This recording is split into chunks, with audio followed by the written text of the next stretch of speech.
سلف صالحین کی اگرچہ رسی اور ڈول ساتھ رکھنے کی عادت نہ تھی، مگر ان لوگوں یعنی اس دور کے صوفیوں کے لیے بہتر ہے کہ ساتھ لے کر چلیں، کیونکہ ان کا سفر ان کی طرح احتیاط والا سفر نہیں ہوتا، اگرچہ احتیاط اچھی چیز ہے۔ سلف صالحین کا زیادہ تر سفر غزوہ و جہاد اور بڑے بڑے کاموں کے لیے ہوتا تھا، ان کے لیے اس طرح کی احتیاط کرنا مشکل ہوتا تھا۔ 8واں ادب یہ ہے کہ جب حضور نبی کریم صلی اللہ علیہ وآلہ وسلم سفر سے واپس تشریف لاتے اور مدینہ منورہ پر آپ کی نگاہ پڑتی تو فرماتے، اے اللہ، اس شہر کو ہمارے لیے جائے قرار بنا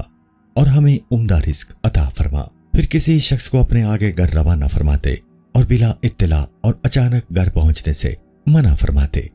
2 آدمیوں نے اس ممانعت کی خلاف ورزی کی اور اچانک اپنے گھروں میں داخل ہوئے تو دونوں نے اپنے اپنے گھروں میں ایسی ناپسندیدہ حالت دیکھی جس سے ان کو دکھ ہوا، اور جب آپ سفر سے واپس تشریف لاتے تو پہلے مسجد میں تشریف لے جاتے اور 2 رکعت نماز ادا فرماتے،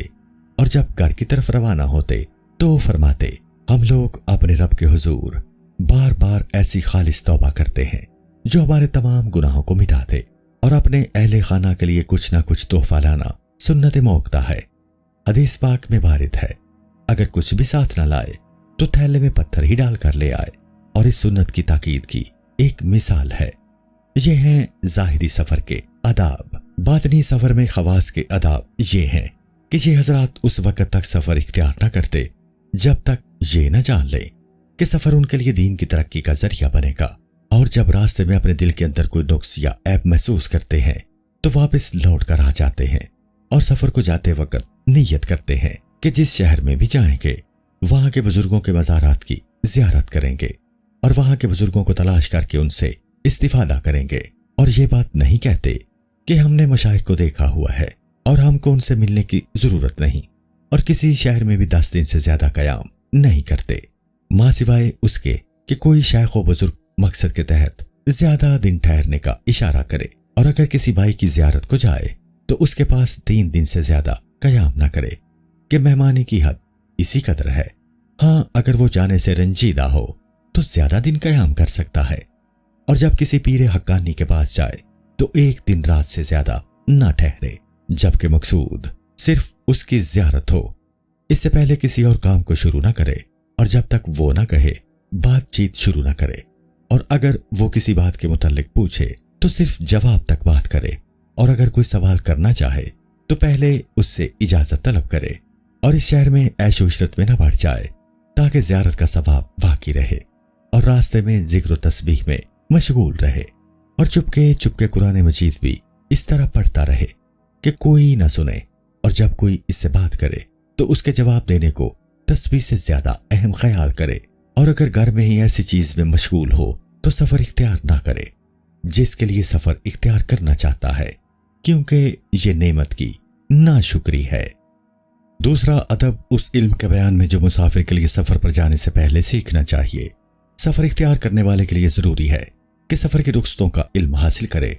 اگرچہ اس کا ارادہ یہی ہو کہ رخصت پر عمل نہیں کرے گا، پھر بھی رخصت کا علم ہونا چاہیے، کیونکہ بسا اوقات رخصت کی ضرورت پڑ جاتی ہے، اور قبلے اور وقت نماز کا علم بھی سیکھنا چاہیے۔ اور سفر میں طہارت کے اندر 2 رخصتیں ہیں، موزے کا مسح اور تیمم، اور نماز میں قصر اور جمعہ اور سواری پر ہی نماز سنت ادا کرنا اور چلتے ہوئے نماز پڑھنا، اور روزے میں 1 رخصت ہے اور وہ روزہ نہ رکھنا ہے، اور یہ 7 رخصتیں بنتی ہیں۔ رخصت اول، موزے کا مسح، جس آدمی نے پورا وضو کر کے موزہ پہنا ہو پھر بے وضو ہو جائے تو اس کے لیے موزے کا مسح کرنا جائز ہے۔ بے وضو ہونے کے وقت سے 3 دن رات تک مسح کے ساتھ نماز ادا کرنا جائز ہے، اور اگر گھر میں ہی ہو تو 1 دن رات۔ لیکن مسح موزہ کے لیے 5 شرطیں ہیں۔ پہلی شرط یہ ہے کہ پورا وضو کر کے موزہ پہنے۔ اگر 1 پاؤں دھو کر 1 موزہ پہن لے، دوسرا پاؤں دھونے سے پہلے، تو یہ امام شافعی رحمۃ اللہ تعالی علیہ کے نزدیک درست نہیں ہے۔ بس جب 1 پاؤں دھو کر موزہ پہن لیا تو چاہیے کہ موزے سے پہلے پاؤں باہر نکالے اور پہنے۔ دوسری شرط یہ ہے کہ موزہ ایسا ہو کہ اسے پہن کر عادت کے مطابق کچھ نہ کچھ چل سکتا ہو، اور اگر چمڑے کا نہ ہو تو درست نہیں ہے۔ تیسری شرط یہ ہے کہ موزہ ٹخنے تک ہو، یعنی ٹخنا بھی چھپ جائے۔ اگر پاؤں کے حصے میں موزے میں کوئی خلل یا سوراخ پیدا ہو جائے تو امام شافعی رحمۃ اللہ تعالی علیہ کے نزدیک اس کا مسح کرنا درست نہیں۔ اور امام مالک رحمۃ اللہ علیہ کے نزدیک یہ ہے کہ اگرچہ موزہ پھٹا ہوا ہو، جب اسے پہن کر چلنا درست ہو تو اس پر مسح جائز ہے، اور یہ امام شافعی کا قول قدیم ہے، اور ہمارے نزدیک یہی قول زیادہ بہتر ہے، کیونکہ راستے میں موزہ کا پھٹ جانے کے واقعات زیادہ پیش آتے ہیں اور ہر وقت اس کا سینا ممکن نہیں ہوتا۔ چوتھی شرط یہ ہے کہ موزہ پہننے کے بعد پاؤں موزے سے باہر نہ نکالے، اور جب باہر نکال لیا تو بہتر یہ ہے کہ نئے سرے سے وضو کرے، اور اگر پاؤں کے دھونے میں اختصار کیا تو ظاہر مذہب یہی ہے کہ ایسا کرنا جائز ہے۔ اختصار سے مراد 3 بار سے کم دھونا ہے۔ پانچویں شرط یہ ہے کہ مسح پنڈلی تک نہ کرے بلکہ قدم کے حصے پر ہی کرے، اور پاؤں کی پشت پر کرنا بہتر ہے، اور اگر ایک ہی انگلی سے مسح کر لے تو بھی کافی ہے، اور 3 انگلیوں سے بہتر ہے، اور ایک بار سے زیادہ مسح نہ کرے، اور جب سفر پر جانے سے پہلے مسح کر لیا تو ایک دن رات پر ہی مسح کی حد ٹھہرائے، اور سنت یہ ہے کہ پاؤں میں موزہ پہننے سے پہلے اسے الٹا کر جھاڑ لے، کیونکہ حضور صلی اللہ علیہ وآلہ وسلم نے ایک پاؤں میں موزہ پہنا، ایک پرندے نے آپ کے دوسرے موزے کو اٹھایا اور ہوا میں لے گیا، اور جب اسے زمین پر پھینکا تو اس سے سانپ نکلا۔ اس پر رسول اکرم صلی اللہ علیہ وآلہ وسلم نے فرمایا ہے، جو شخص خدا تعالیٰ اور قیامت کے دن پر ایمان رکھتا ہے اسے چاہیے کہ جھاڑنے سے پہلے موزہ پاؤں میں نہ پہنے۔ دوسری رخصت تیمم ہے، اور اس کی تفصیل ہم طہارت کے اصل میں بیان کر چکے ہیں، اس لیے دوبارہ بیان نہیں کرتے تاکہ مضمون لمبا نہ ہو جائے۔ تیسری رخصت یہ ہے کہ ہر فرض نماز جو 4 رکعت ہے 2 رکعت ادا کرے، مگر اس کے لیے 4 شرطیں ہیں۔ پہلی شرط یہ ہے کہ نماز وقت میں ادا کرے، اگر قضا ہو جائے تو صحیح مسئلہ یہ ہے کہ قصر نہ کرے۔ دوسری شرط یہ ہے کہ قصر کی نیت کرے، اگر پوری نماز کی نیت کی یا شک واقع ہو گیا کہ پوری نماز کی نیت کی ہے یا نہیں تو لازم ہے کہ 4 رکعت پوری پڑھے۔ تیسری شرط یہ ہے کہ اس آدمی کی ابتدا میں نماز ادا نہ کر رہا ہو جس نے 4 پوری پڑھنی ہے، اور اگر اس کی ابتدا میں نماز پڑھے تو 4 پوری کرنا ضروری ہے، بلکہ اگر گمان ہو کہ امام معتمر ہے اور وہ پوری 4 پڑھے گا، یا وہ شک میں ہو تو اس صورت میں بھی پوری 4 پڑھنا ضروری ہے، کیونکہ مسافر دوران نماز اصل حقیقت کو نہیں جان سکتا، لیکن جب جانتا ہو کہ امام مسافر ہے مگر شک ہو کہ امام قصر کرے گا یا نہیں تو اس کے لیے قصر کرنا جائز ہے، اگرچہ امام قصر نہ کرے، کیونکہ نیت پوشیدہ چیز ہے اور اس کا جاننا کوئی شرط نہیں۔ چوتھی شرط یہ ہے کہ سفر لمبا اور مباح ہو، اور مفرور غلام کا سفر، اور ڈاکو کا سفر، اور حرام روزی تلاش کرنے والے کا سفر، اور ماں باپ کی اجازت کے بغیر گھر سے نکلنے والے کا سفر حرام ہے۔ اسی طرح اس آدمی کا سفر جو قرض مانگنے والے سے بھاگا ہوا ہو حالانکہ وہ قرض ادا کر سکتا ہو۔ مختصر یہ کہ وہ سفر جو کسی ایسی قرض کے لیے ہو جو حرام اور منع ہو تو وہ سفر بھی حرام ہے۔ اور سفر دراز کی تشریح یہ ہے کہ 48 کوس ہو، اس سے کم میں قصر جائز نہیں، اور 48 کوس 16 فرسخ بنتا ہے، اور ہر فرسخ 12,000 قدم کا ہوتا ہے، اور سفر کی ابتدا شہر کی عمارتوں سے نکلنے کے ساتھ ہو جاتی ہے، اگرچہ اس شہر کے خزانے اور باغات سے باہر نہ نکلا ہو، اور سفر کی انتہا اپنے وطن کی عمارت میں نیچے آنے پر ہوتی ہے، یا کسی دوسرے شہر میں 3 دن یا 3 سے زیادہ ٹھہرنے کا ارادہ کر لے، اور اگر ٹھہرنے کا ارادہ نہ کرے مگر کام کاج کی مصروفیات کے باعث رکا رہے اور نہ ہی جانتا ہو کہ کب کام سے فارغ ہوگا اور ہر روز چلے جانے کی امید ہے، اس شہر میں اگرچہ 3 دن سے بھی زیادہ وقت گزار لے تو قصر کرنا جائز ہے، کیونکہ وہ مسافر کی طرح ہے، کیونکہ دل ٹھہرنے پر قائم نہیں اور نہ ہی ٹھہرنے کا ارادہ ہے۔ چوتھی رخصت 2 نمازوں کا جمع کرنا ہے۔ لمبے سفر میں جائز ہے کہ نماز ظہر اتنی تاخیر سے پڑھے کہ عصر کی نماز بھی اس سے ملا کر پڑھ لے۔ یہ مسئلہ شافعی مذہب کے نزدیک ہے، حنفی مذہب میں ایسا کرنا جائز نہیں۔ پھر جمع کرنے کی صورت میں یہ بھی جائز ہے کہ عصر کی نماز پہلے پڑھ لے، ظہر کی اس کے بعد، اور ظہر و عصر کی طرح نماز مغرب و عشاء میں بھی جمع کرنا جائز ہے۔ یہ بھی شافعی مذہب کے مطابق ہے، مسلک حنفی میں ایسا کرنا روا نہیں۔ چاہیے یہ کہ پہلے نماز ظہر ادا کریں اور اس کے بعد نماز عصر، اور بہتر یہ ہے کہ سنتیں بھی ادا کرے تاکہ سنتوں کی فضیلت فوت نہ ہو، کیونکہ اس سے سفر میں کوئی فائدہ نہیں پہنچتا، کیونکہ سنتیں ادا کرنے میں کچھ زیادہ وقت صرف نہیں ہوتا، لیکن سنت ادا کرنے میں یہ سہولت شرعن حاصل ہے کہ سواری کی پشت پر بھی ادا کر لے یا چلتے ہوئے ادا کر لے۔ اور سنتوں کی ترتیب یہ ہے کہ پہلے ظہر کی 4 سنتیں ادا کرے، پھر عصر کی 4 سنتیں ادا کرے، پھر اذان اور اقامت کے ساتھ نماز ظہر ادا کرے۔ اس کے بعد اقامت کہہ کر عصر کی فرض ادا کرے، اور اگر تیمم کیا ہو تو دوبارہ تیمم کرے، دوسری فرض نماز ادا کرے، اور دونوں نمازوں کے درمیان تیمم اور اقامت سے پہلے وقت نہ گزرنے دے۔ پھر ظہر اور عصر کے فرض ادا کرنے کے بعد ظہر کی سنتیں ادا کرے، اور جب ظہر کو عصر تک مؤخر کرے تو بھی ایسا کرے۔ اور اگر نماز عصر ادا کرنے کے بعد سورج غروب ہونے سے پہلے شہر پہنچ جائے تو نماز عصر دوبارہ پڑھنے کی ضرورت نہیں ہے۔ اور مغرب و عشاء کی نماز کا حکم بھی یہ ہے، اور ایک قول کے مطابق چھوٹے سفر میں جمعہ ادا کرنا بھی جائز ہے۔ پانچویں رخصت یہ ہے کہ جس طرح سنت نماز سواری کی پشت پر ادا کرنا جائز ہے، اسی طرح اس میں قبلہ کی طرف رخ کرنا بھی ضروری نہیں، بلکہ راستہ ہی قبلے کا بدل ہے۔ اگر ارادتاً بلا وجہ سواری کو راستے سے قبلہ کے علاوہ کسی اور طرف موڑے گا تو نماز باطل ہو جائے گی، اور اگر سہون ایسا ہو جائے یا جانور چارہ چرنے میں مصروف ہو جائے تو کوئی حرج نہیں، اور رکوع و سجود اشارہ سے کرے اور پشت کو خم کرے، سجدہ میں پشت زیادہ خم کرے، اور یہ ضروری نہیں کہ بالکل گر ہی جائے، اور اگر زمین پر ہو تو رکوع و سجود مکمل کرے۔ چھٹی رخصت یہ ہے کہ چلتے وقت نماز سنت ادا کرے، ابتدائی تکبیر کے وقت منہ قبلہ رخ کرے،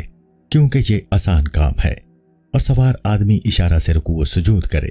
اور تشہد کی حالت میں بھی چلتا جائے اور التحیات پڑھتا جائے، اور اس بات کا خیال رکھے کہ پاؤں نجاست پر نہ پڑیں، اور اس پر یہ ضروری نہیں کہ نجاست سے بچنے کی خاطر دوسرا راستہ اختیار کرے اور اپنے لیے دشواری پیدا کرے۔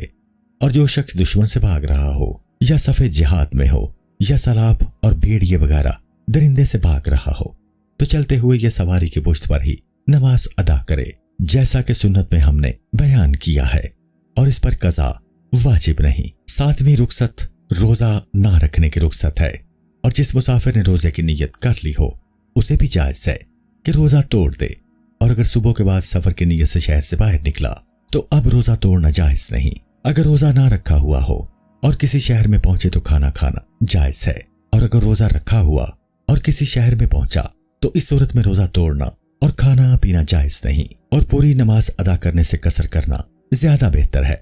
تاکہ مخالفت ائمہ کے شبہ سے نکل جائے، کیونکہ امام ابو حنیفہ کے نزدیک سفر میں پوری نماز ادا کرنا جائز نہیں، لیکن سفر میں روزہ رکھ لینا نہ رکھنے سے افضل ہے، تاکہ قضا کے خطرے سے نکل جائے۔ ہاں اگر جان ہلاک ہونے کا ڈر ہو اور روزہ رکھنے کی طاقت نہ ہو تو اس صورت میں روزہ نہ رکھنا افضل ہے۔ اور ان 7 رخصتوں میں سے 3 لمبے سفر میں ہوتی ہیں، یعنی قصر کرنا، روزہ نہ رکھنا، اور 3 دن رات موضع پر مسا کرنا۔ اور چھوٹے سفر میں بھی 3 رخصتوں سے فائدہ اٹھانا جائز ہے، سواری کی پشت پر اور چلتے ہوئے سنت نماز ادا کرنا، اور جمعہ نہ پڑھنا، اور نماز قضا ہونے کے خطرہ کے بغیر بھی تیمم کرنا، اور 2 نمازوں کے جمع کر کے پڑھنے میں ائمہ کا اختلاف ہے۔ ظاہر یہی ہے کہ چھوٹے سفر میں جمع نہ کرنا چاہیے۔ مسافر کو سفر پر روانہ ہونے سے قبل ان مذکورہ باتوں کا جاننا ضروری ہے، جبکہ سفر کے دوران کوئی سکھانے والا نہ ہو، اور قبلہ کے دلائل کا علم، نیز وقت نماز کی دلیل کا علم سیکھنا بھی ضروری ہے۔ تاہم یہ اس صورت میں ضروری ہے کہ جب راستہ میں ایسے گاؤں ہوں جہاں مسجد و محراب ظاہر و نمایاں نہ ہو، اور اتنی بات بھی علم میں ہونی چاہیے کہ ظہر کے وقت سورج کہاں ہوتا ہے، اور اس کے طلوع و غروب کے کیا اوقات ہیں، اور قطب ستارہ کہاں واقع ہے، اور اگر پہاڑی راستے میں سفر کر رہا ہو تو یہ جاننا بھی ضروری ہے کہ قبلہ دائنی طرف ہے یا بائیں طرف۔ مسافر کے لیے اس قدر علم کے بغیر چارہ کار نہیں۔